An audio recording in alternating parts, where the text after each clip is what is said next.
मरने वाले 33 साल से गुज़िश्ता 33 साल से यहाँ पे रहाइश पजीर थे, बल्कि उनका मुस्तकिल पता परमानेंट एड्रेस भी इसी इलाका का था।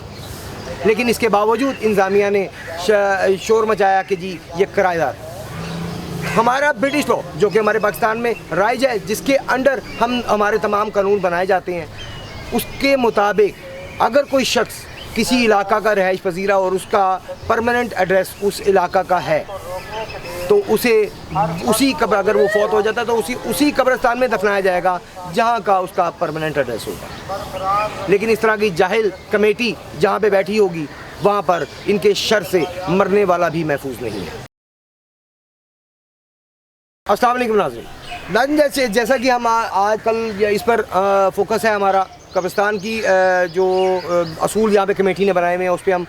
आपको लम्हा मा लम्हा बाखबर कर रहे हैं। अभी कुछ दिन पहले एक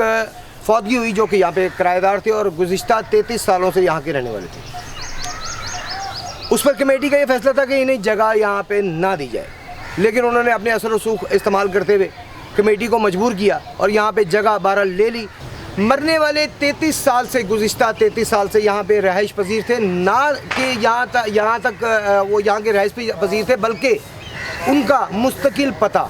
परमानेंट एड्रेस भी इसी इलाका का था। लेकिन इसके बावजूद इंतज़ामिया ने शोर मचाया कि जी ये किराएदार। हमारा ब्रिटिश लॉ जो कि हमारे पाकिस्तान में राइज है, जिसके अंडर हमारे तमाम कानून बनाए जाते हैं, उसके मुताबिक अगर कोई शख्स किसी इलाका का रहाइश पजीरा और उसका परमानेंट एड्रेस उस इलाका का है तो उसे उसी कब्र, अगर वो फौत हो जाता है तो उसी कब्रिस्तान में दफनाया जाएगा जहाँ का उसका परमानेंट एड्रेस होगा। लेकिन इस तरह की जाहिल कमेटी जहाँ पे बैठी होगी वहाँ पर इनके शर से मरने वाला भी महफूज नहीं है। लेकिन जब यहाँ पे पुलिस आई तो यहाँ पे इन्होंने आपस में झगड़ना शुरू कर दिया। कमेटी ने एक दूसरे पे इल्ज़ाम देना शुरू कर दिया कि जी आप किराएदारों को कर रहे हैं, वो एक दूसरे पे गंद उछालना शुरू कर दिया। और वो सारी वीडियो हमने हिडन कैमरा से वो कवर कर ली, तो वो आपको आज दिखाते हैं, देखिए, उसके बाद फिर आपसे बात करते हैं।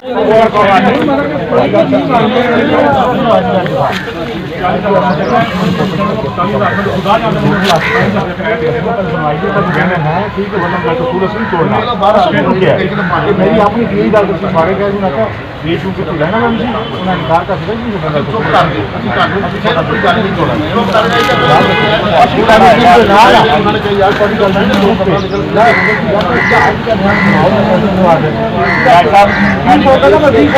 साडी गल बड़ी गल है ठीक है डाले बस एक कर ले नेक्स्ट टाइम साडे बहुत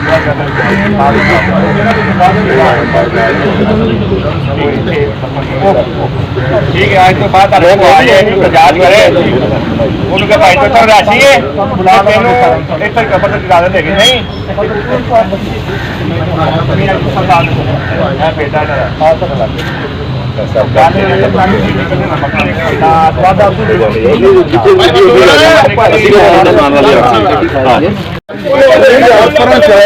बेटा अपने क्यों खराब कर रहे तुम पागल के जान के कर तुम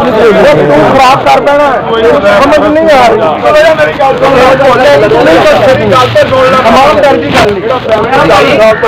समझ नहीं आ रही असं इधर ही हैं बंदे ने नहीं खिलौना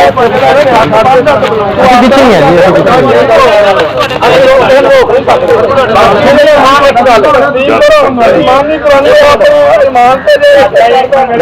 कपड़े बाबे वाली गल रह गई मेरे को भी करा कर मन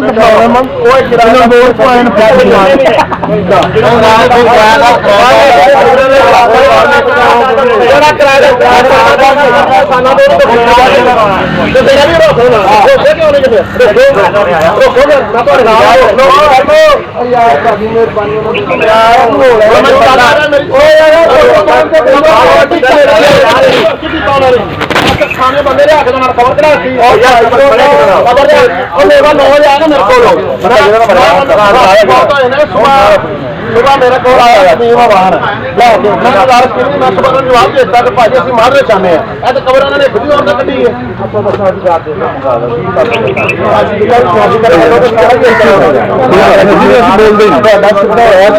खराब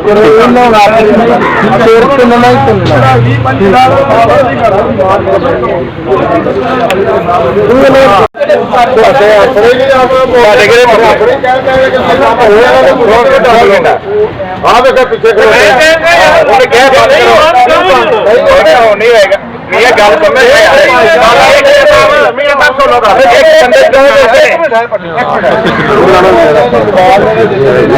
ਕੰਮ ਪਹਿਲੇ ਹੋਇਆ ਭਾਈ ਨੇ ਕਰਾਇਆ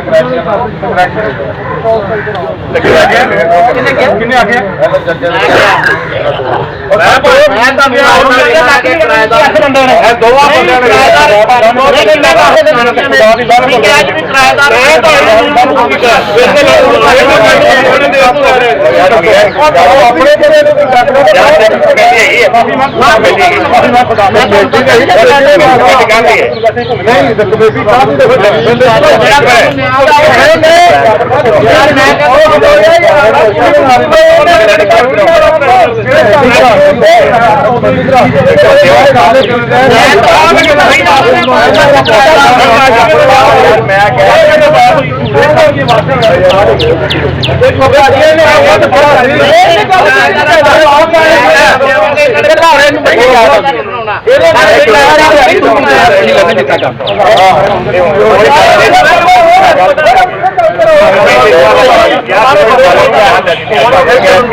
भाई कमेटी का फैसला जो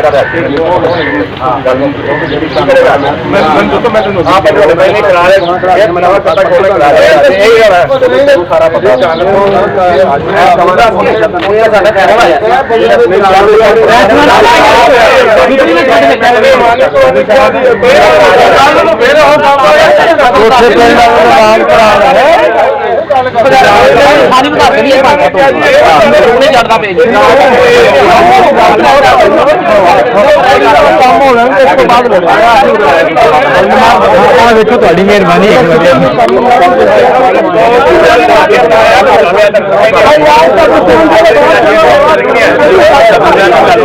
बिल्कुल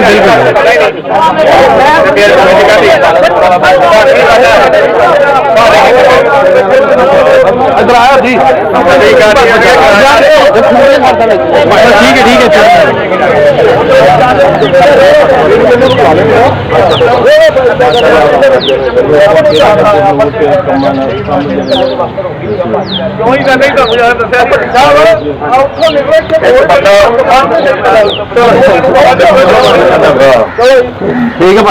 ठीक है जल्दी बोल दे एक तो बंदे होर ला दो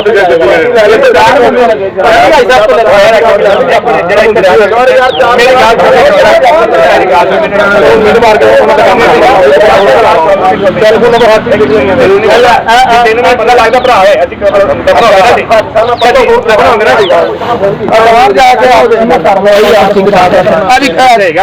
पर्ची आ हर बंदे मोबाइल नंबर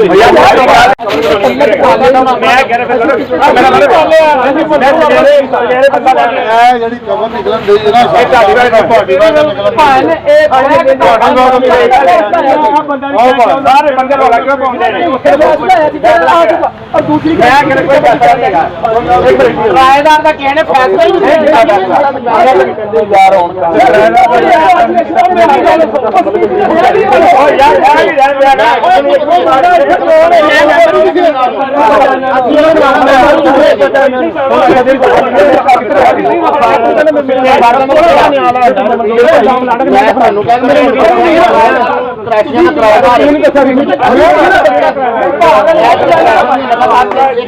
शबीर भाई शबीर भाई शबीर तू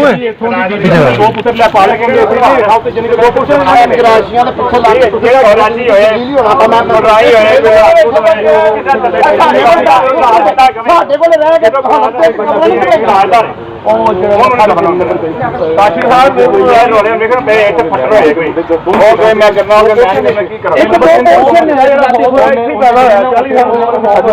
ਉਹ ਕੋਈ ਤੇ ਲੈ ਪਾਲਕ ਮੁੰਡੇ ਉਹਨਾਂ ਕੋਲ ਲੈ ਪਾਲਕ ਮੁੰਡੇ ਉਹਨਾਂ ਕੋਲ ਰਹਿੰਦੀ ਉਹ ਕਿੱਥੇ ਗਈ ਉਹ ਕਿੱਥੇ ਕੋਲ ਗਾਦੀ ਕੀਤੀ ਆਪਣੇ ਸਾਹਮਣੇ ਅੱਛਾ ਉੱਥੇ ਆਪਾਂ ਬਣਾ ਹੋਇਆ ਥੋੜਾ ਜਿਹਾ ਉਹਨੇ ਕਰ ਲਵੇ ਉਹ ਤੇ ਗੱਲ ਹੋ ਗਈ ਜੇ ਗੱਲ ਕਰਾ ਦੇ ਹੋਣਾ ਨਾ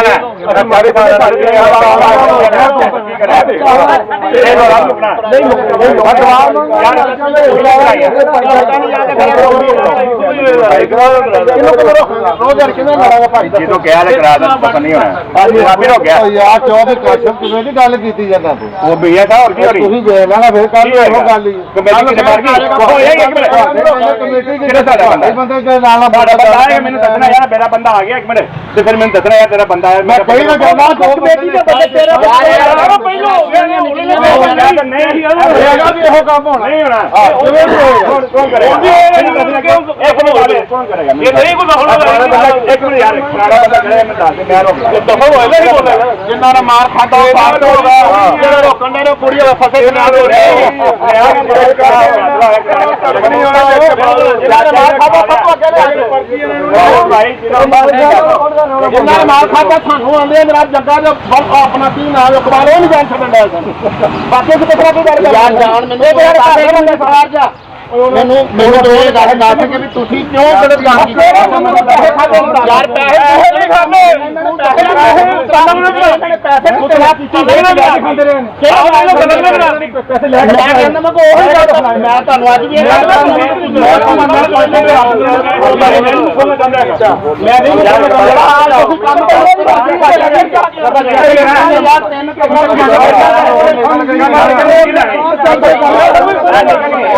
ਨਾ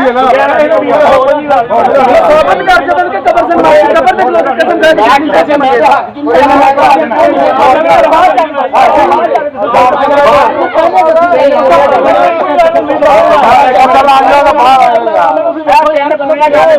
दफना कहते ना तू तेन पूरे कर ला यार मैं यार ऐसी क्यों करी है ਉਹਨੇ ਕਿਉਂ ਗਲਤ ਕਰ ਲਈ ਮੈਂ ਉਹੀ ਕਿਹਾ ਮੈਂ ਬਾਹਰ ਮੈਨੂੰ ਦੱਸਿਆ ਮੈਂ ਖਬਰਾਂ ਕੱਢ ਕੇ ਕਰ ਲਾ ਆ ਜਾ ਯਾਰ ਆਸ਼ੀ ਸਾਹਿਬ ਨਾਰੀਆਂ ਦਾ ਮੁੰਡਾ ਇੱਥੇ ਹੀ ਇਹਨੂੰ ਕੁਝ ਸਾਹਮਣੇ ਨਾ ਸਾਰੀ ਸਾਲ ਛੱਡੇ ਦਾ ਹੋ ਗਿਆ ਬਾਅਦ ਕਸਮ ਲਾ ਲੈਣਾ ਹੋ ਜਾਊਗਾ ਆ ਜਾ ਯਾਰ ਚਲੋ ਇਹਦਾ ਤਿੰਨ ਕਿਲੋ ਲੋ ਜੀ ਇੱਥੇ ਕੋਈ ਕੱਟੇ ਹੋ ਯਾਰ ਤੂੰ ਕੋਈ ਨਾ ਹੋ ਗੱਲ ਸਹੀ ਯਾਰ ਇੱਕ ਮਿੰਟ ਜਿਹਦਾ ਕੰਮ ਹੋਏਗਾ ਇੱਕ ਬੰਦੇ ਨੇ ਚਲਾਇਆ ਦੂਜੇ ਨੇ ਆਇਆ ਇੱਕ ਚਲਾਇਆ ਦੂਜਾ ਆਇਆ ਬਾਬੇ ਮੁੰਡੇ ਨੂੰ ਪਤਾ ਕੀ ਹੈ ਉਹਨਾਂ ਦੇ ਅਸੀਂ ਅਲੋ ਲਾ ਲਈ ਤੇ ਸਾਡੇ ਸਾਰੀ ਇੱਥੇ ਲੱਗੋ ਜ਼ਾਲਮ ਕੌਮ ਹੈ ਕਿ ਭਾਇਆ ਥੋੜੀ ਮਾਰ ਪਈ ਅਲਮ ਤਾਂ ਮੁੰਡ ਦਿੱਤਾ ਵਾ ਲਾ ਲਾ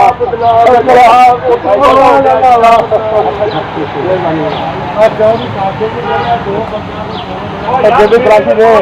तो गर्मियां में सब्जियां लानी है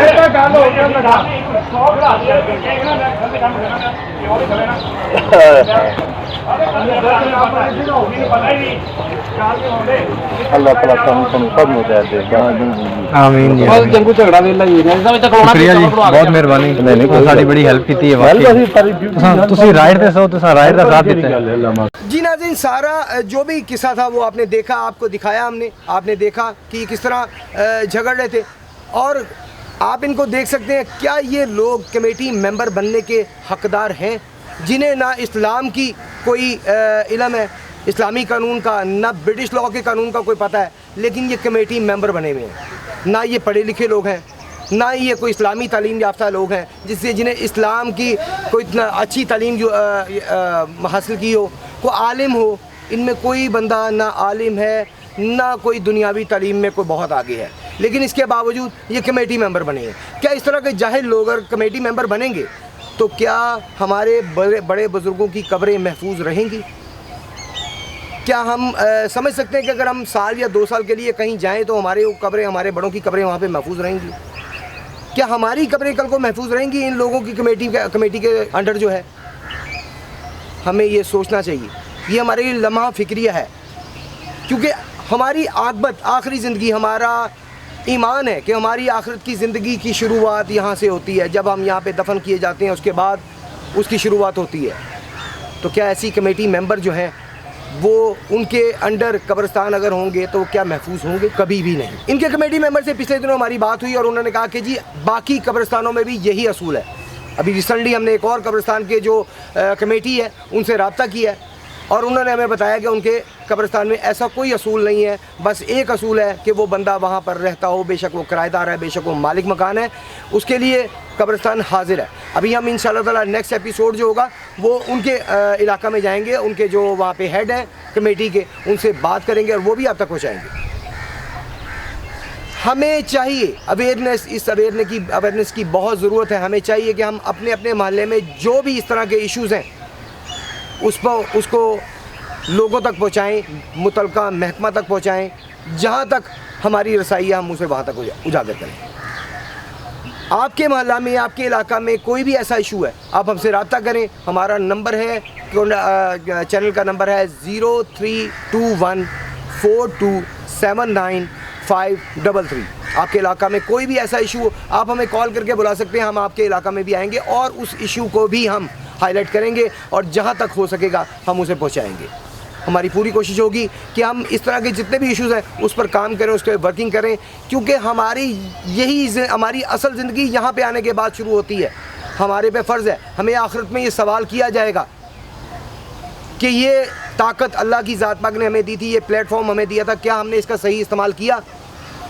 तो मैं ज़रूर कोशिश करूँगा अपने तौर पे कि मेरा सर हाँ में हिले ना में ना हिले, मुझे इसकी पूछना हो, मुझे यहाँ से ना पकड़ लिया जाए,